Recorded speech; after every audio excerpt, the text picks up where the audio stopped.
बीड असेल किंवा परभणी असेल, दोन्ही घटना अत्यंत वेदना देणाऱ्या आहेत. बीड आणि परभणी दोन्हीमध्ये झालेल्या घटना, या दोन्ही ठिकाणी जे कोणी कुटुंब आहेत, पीडित आहेत, त्यांना न्याय मिळालाच पाहिजे आणि ज्यांच्या चुकीमुळे हे झालेलं आहे त्या दोन्ही केसमध्ये त्यांना फाशी मिळाली पाहिजे. या देश संविधानाने आणि कायदे नियमाने चालतो आणि कायद्याप्रमाणे ह्या केसमध्ये जेव्हा आयक्यू बातमीत अनिल देशमुख, संजय राऊत साहेब, नवाब मलिक, छगन भुजबळ साहेब, किती उदाहरणं तुम्हाला देऊ.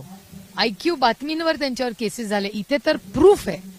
सुरेश धस असतील, संदीप क्षीरसागर असतील, अंजली दमानियाताई असतील, त्याच्यानंतर बजरंगप्पा सोनवणे असतील, अभिमन्यू पवार असतील, या सगळ्यांनी हे डॉक्युमेंट्स दाखवलेत. आणि पीएमएलएचा कायदा आम्हीच पार्लमेंटमध्ये असताना पास झालाय. आणि एक्स्टॉर्शन हा पीएमएलए मध्ये ईडीच्या चौकटीतच बसतो. त्याच्यामुळे त्याची इन्क्वायरी पारदर्शकपणे व्हावी आणि या देशाच्या नियम कायद्याप्रमाणे व्हावी, एवढीच आमची मागणी आहे.